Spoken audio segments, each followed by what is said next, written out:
Would you let an advertisement like this promote your company? You can avoid photos like this by following the simple steps of proper usage of a camera in a manual mode. I just completed my second photography class, and it helped me tremendously in the art of photography. First, we will take a glimpse at a manual camera of the past. Then, we will look at a typical, what we photographers like to call a point and shoot camera. Then, we will look and discuss the manual functions of a Canon Rebel XS. Now, going all the way back to 1976, Canon came out with the AE1.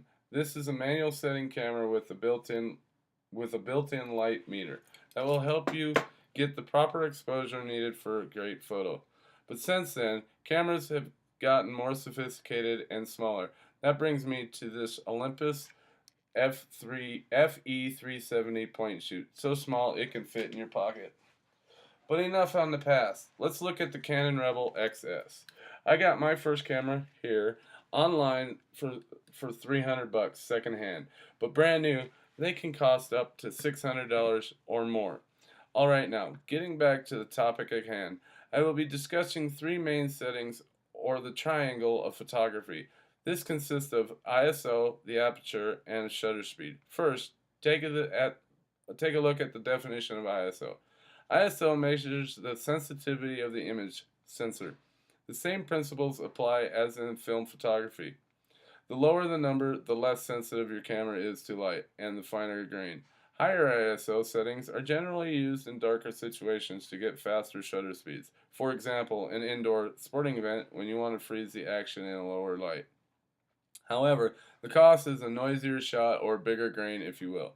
There are four things that are involved in choosing your ISO. 1. Light. Is the subject well lit? 2. Grain. Do I want grainy or without noise? 3. Tripod. Am I using a tripod? 4. Moving. Is my subject moving or stationary?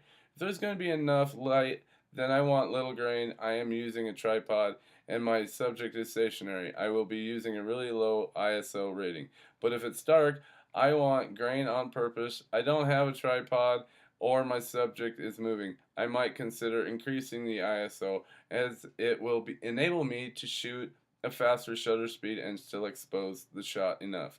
To find the ISO, there is usually a button that says ISO, and on mine it is located at the top right side of the camera.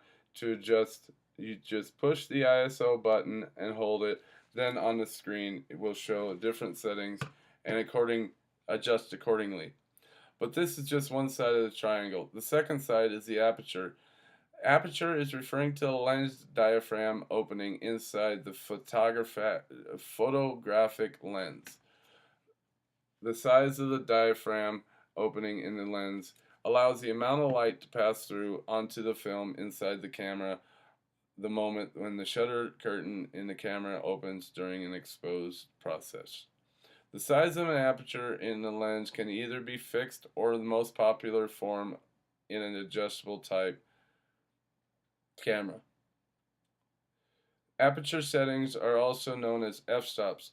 The number next to the shutter speed marked as f12, f16, f11, f8, etc.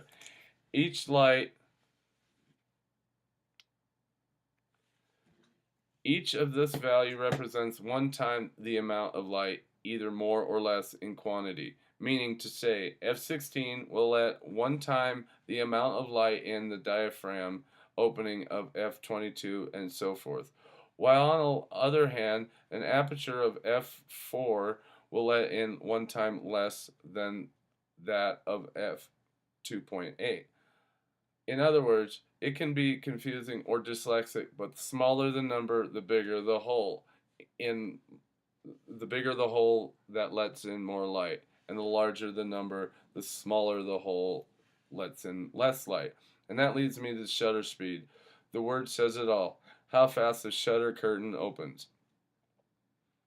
and shuts to allow the amount of light to hit the film or image sensor, depending on the camera you're using, digital or manual. Film. So to put it all together, for example, an ISO setting of 100 for a bright day would get an aperture setting of f11, a smaller hole, and a shutter speed of 125. Since the ISO high sensitivity light means, or low sensitivity light means that the aperture doesn't need a lot to allow so much light in, and the shutter speed can also be fast for the same reason. So in conclusion, I hope this was a big help in starting to take better photos. Play with the apertures, the shutter speed, and your ISO. Everything's different. So I know it has for me, and remember, I know it has for me, and remember, better pictures for better smiles.